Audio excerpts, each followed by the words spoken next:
สวัสดีค่ะ Good evening and welcome to Thai PBS World Talk. During APEC Summit this year in Thailand, the French President Emmanuel Macron was in Thailand as a special guest. His presence here is really significant for bilateral relations between the two countries, as he is the first French president to visit Thailand in 16 years. He did many activities in Thailand like boxing, dining, and visiting a temple, and draw much attention to the kingdom. I asked the French ambassador to Thailand on how he planned the trip for his president.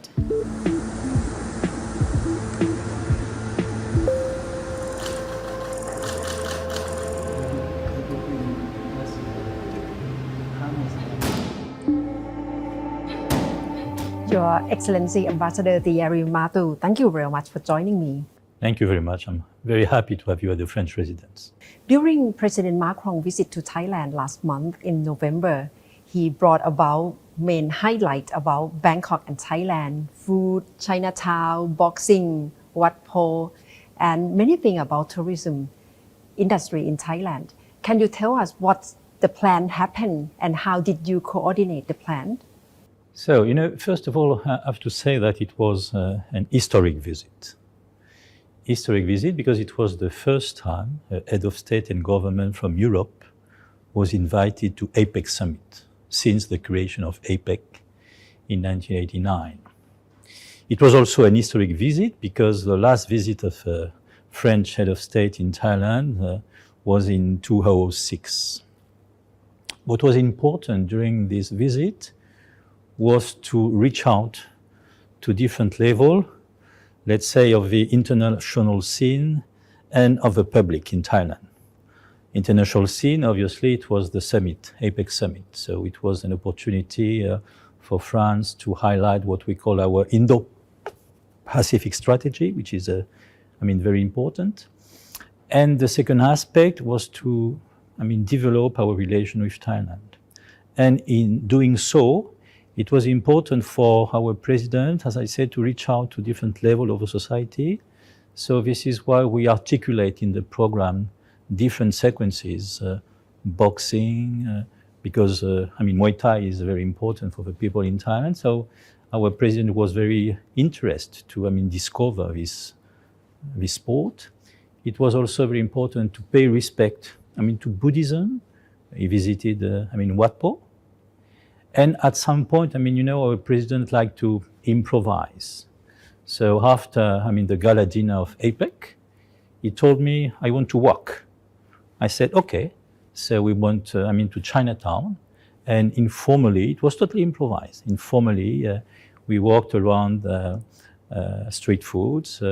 We had a beer in a small restaurant. So it was a very good way for the president to get the flavor of real Bangkok. And I can tell you that he was very happy after this trip because it was a full success on the international level with all the interaction he had with head of states and government who attended the summit. A very fruitful meeting with Prime Minister Prayut, and also this occasion to meet the people in the street, which once again gave the flavor of Thailand to our president. So instead of being neatly coordinated or neatly planned, it's improvised. Much from President it's the way our president works. Of course, we have to organize some formal session. Once again, it was, the summit, the meeting with the Prime Minister, and some session. At some point, our president liked to be informal. So, the visit in Chinatown was totally improvised. The feedback among Thai people seems very upbeat. And what's the feedback in France in general about this visit by the president?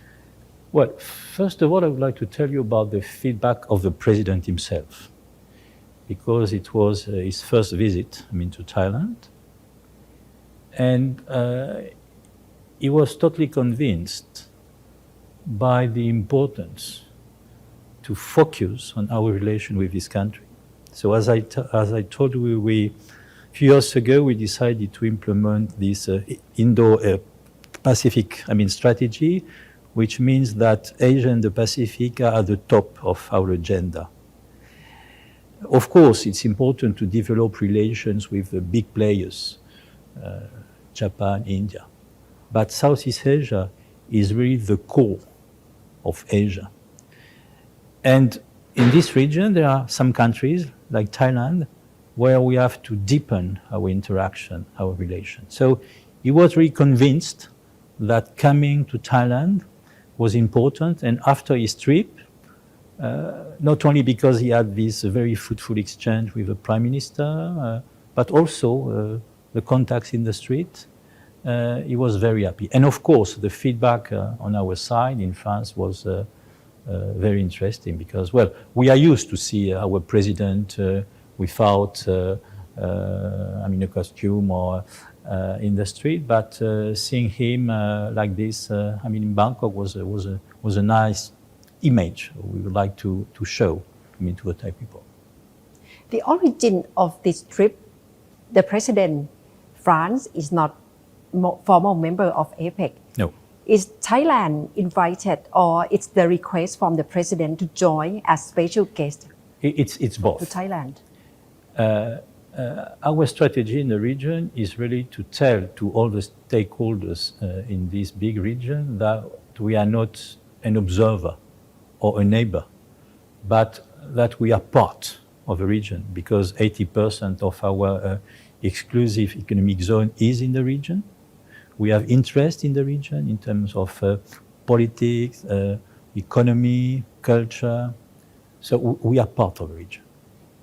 So it was normal for us to have a dialogue with APEC members.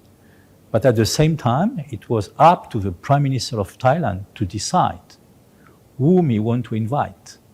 And we were very proud that he decided to invite France, first of all, as I told you, because it was the first time ever that a head of state or government from Europe was invited, because APEC is a club, very close club of the countries and economies in the region, but also because to some extent it demonstrated through the eyes of Thailand that France is part of a group. So once again, you are absolutely right. We are not member of APEC, but I think this dialogue we could create with the economies of APEC was very fruitful, and actually all the members of APEC, all head of states, all the representatives who took the floor during the meeting with President Macron told that it was a very good idea to have invited France to this meeting, and the exchanges were very fruitful. How is his presence here in Asia help France in terms of engagement with this region? Well, it was a very important articulation between the G20 and the APEC Summit. And as a matter of fact, one of the reasons, the venue of President Macron in Thailand was important, is that there is a perfect match between our objective in the regions in terms of coping with global challenges like climate change, biodiversity, health issues, and the priorities of Thailand as the presidency of APEC, which you have coined in the concepts of BCG. Actually, we fully recognize ourselves in the Bangkok Declaration, on BCG. So G20, which was more focused on big political issues, and APEC Summit, which is basically an economic forum, but also encompassing all the global challenges, was a perfect articulation for France to tell what I told you. We are part of the region. We want to contribute to a dynamic balance in the region where we know where there are big powers who sometimes want to be confronted.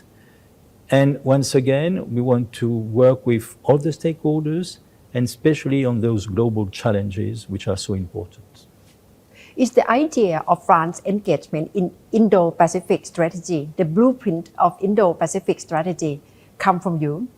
Well, very, modestly, yes, I wrote the blueprint of his strategy in 2017, and the white paper I proposed at that time to my government was used as the base of a strategy which was implemented and developed by the president. Yes. What's the detail in it, and how does that help convincing the president to see more importance of this region from your blueprint as well? Well, it's quite easy. The future of the world is here, is in Asia, in terms of political development, geopolitical development, economic development. So it means that Asia and the Pacific are key for the future of the world and are key for the future of Europe and of France, because, as I said, we are not only neighbors, we are part of this region.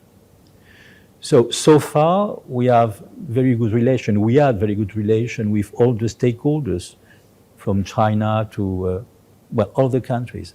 But it was very important for us to have a global strategy, a global view, which encompasses all the region and clearly line a few priorities, saying that Asia and the Pacific are on the top of our priorities. So this was at the core of our Indo-Pacific strategy. And now I think it's clear.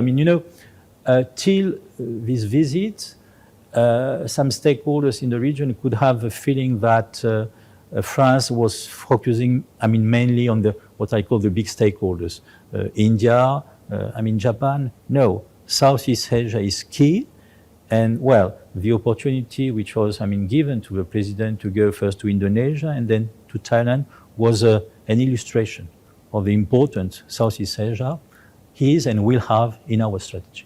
You must have been very much aware of confrontation of the competition between the US and China in this region. So what's the role of France in this confrontation in the region? My president made an address to the CEO summit of APEC. And he used an image. He said there are two big elephants in the jungle. Sometimes when the elephant moves too much, it could create some, problems around. So let's ask to other animals, the tiger, the monkey, to play their role. So I don't know which animal is France, but I can tell you that what we want to do in this region is to contribute to what my president called dynamic, balance. So it means that a country like yours doesn't have to choose between one big elephant or the other big elephant. There is a medium line, not necessarily just in the middle. To choose to be with France? France and Europe is proposing something. We don't have any a vested interest in the region. We just want to work with all the stakeholders. We have good relation with everybody. And we think that each country, and it's the case of Thailand, have to find its own way. So this is what we call a dynamic balance. But in this geopolitical situation, especially in Russia-Ukraine war, how can you avoid confrontation between the US and Russia? Because obviously France and EU and the US are also on the same side to support Ukraine, and that is opposing side to Russia. So how could you avoid confrontation at this very juncture? Well, obviously we have not been able to prevent a confrontation and the war organized by Russia. As you know, in a couple of weeks we will have the first anniversary of this war, which is still raging.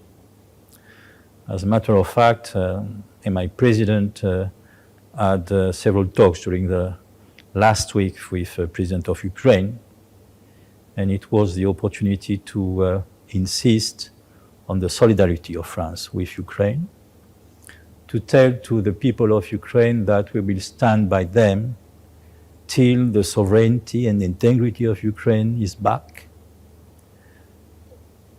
On the short term, the top priority is to help the people of Ukraine to go through the winter.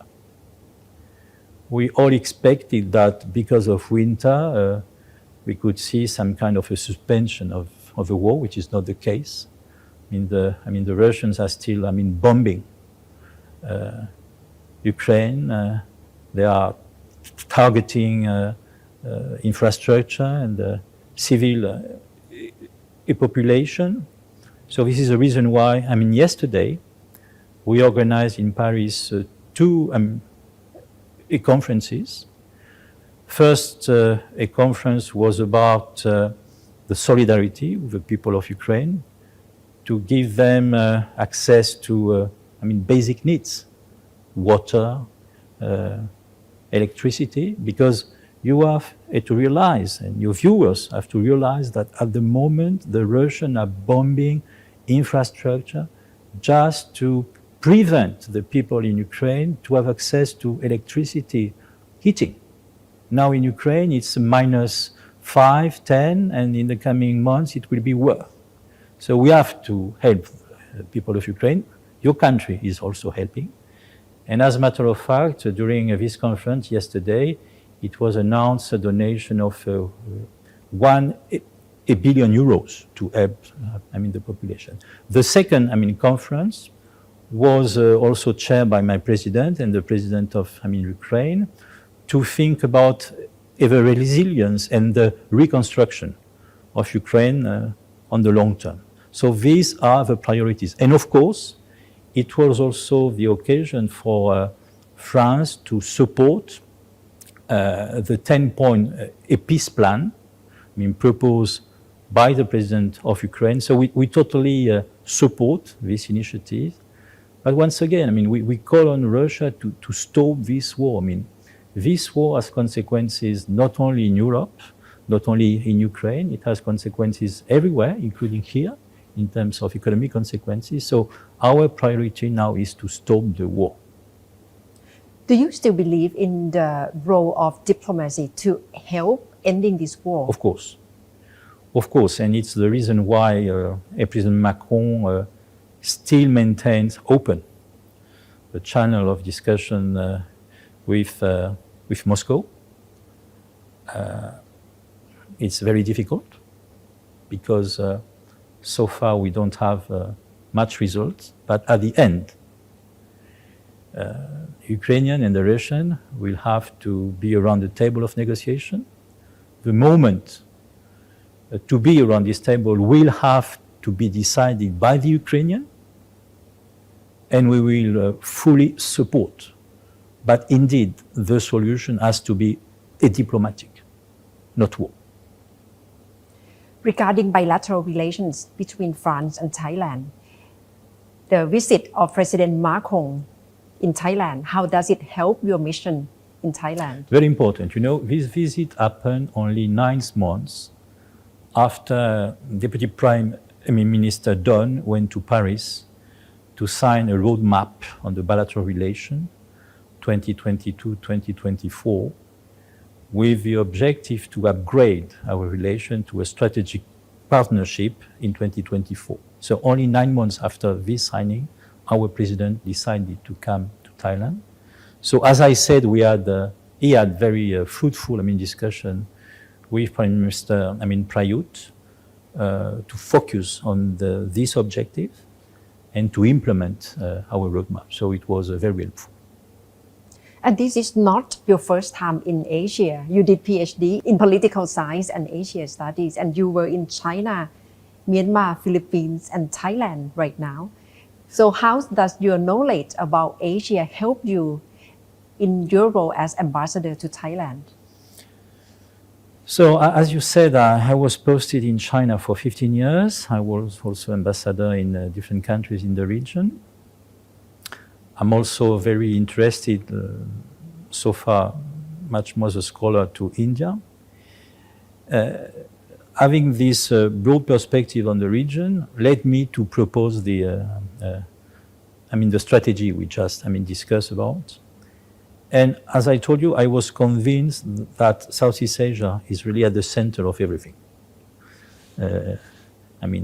China in the north, to India to the southwest. So this is the reason why I wanted to come here.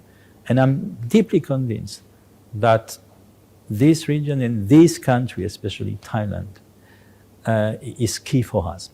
As a matter of fact, you'll be surprised to know that Thailand is the country with which France has the longest history, of diplomatic relation in Asia.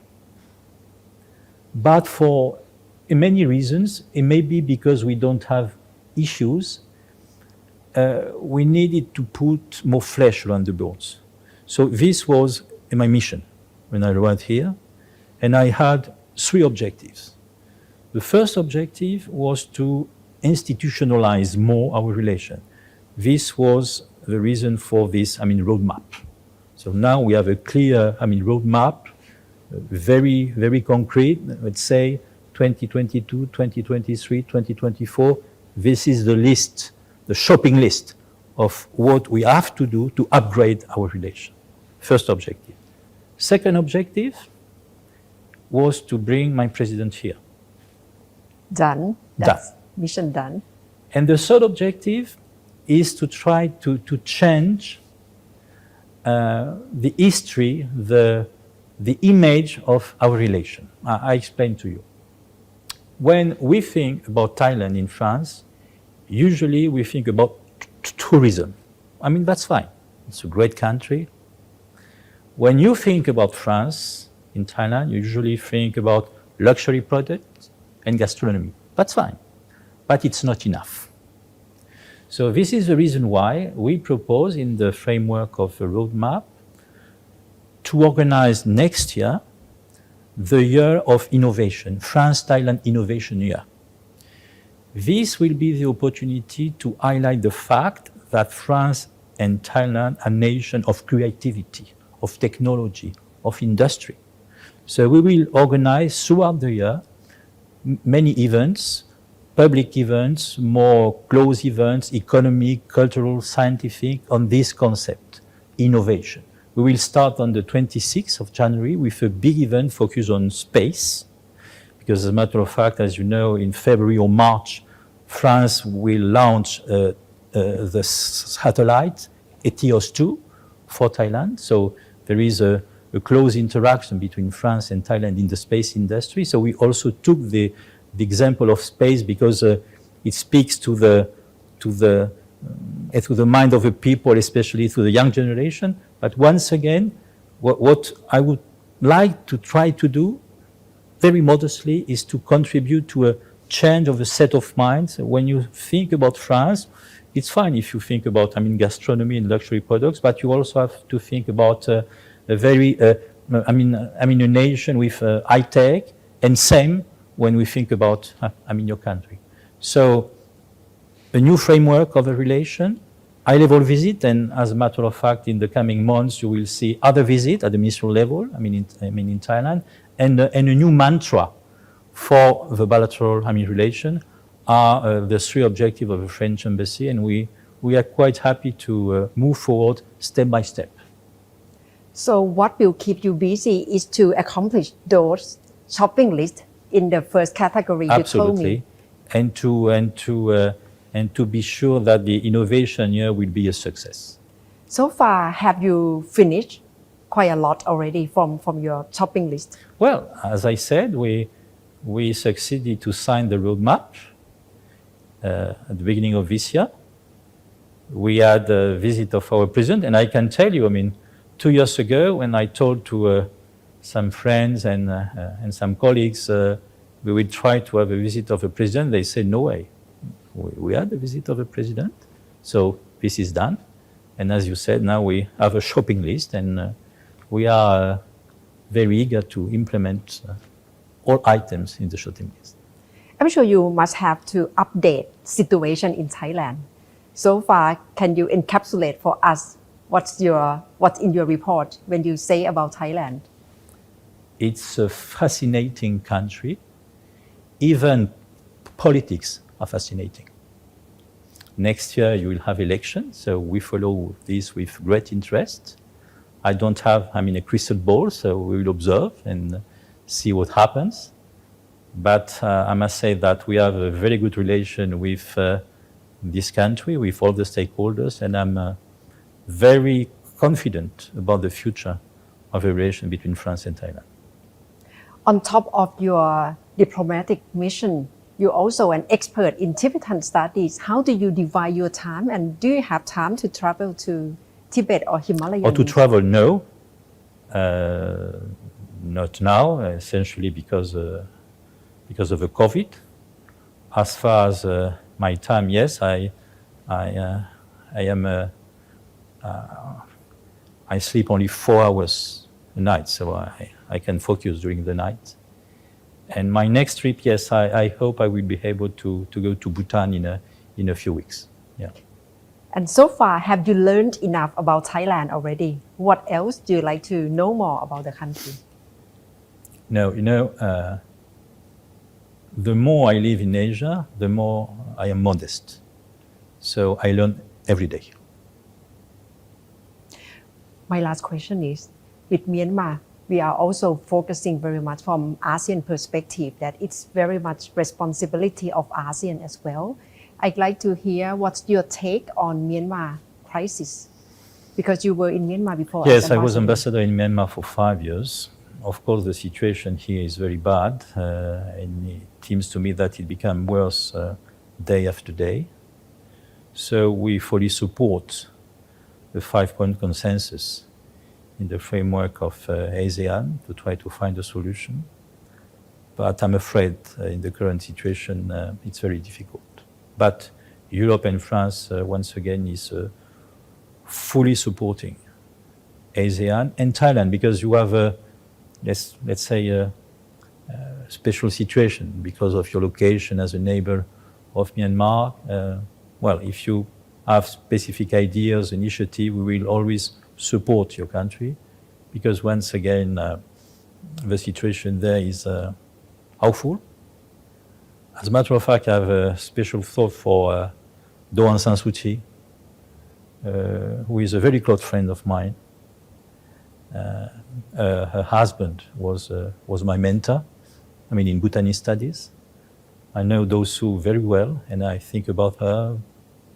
So I really hope that at some point the government in Myanmar will be able to hear what everybody tells to him, including in this country, to stop the killings, to stop the pressure organized on the people, and to find a way to go back to democracy. Ambassador Mathu, thank you very much for joining me. Thank you very much for coming to the French President. Sawadee ka. France's Indo-Pacific strategy is really crucial for the region and for Thailand. And obviously, the role of the French ambassador to Thailand is also significant to push this policy forward. That's the end of this episode of Thai PBS World Talk.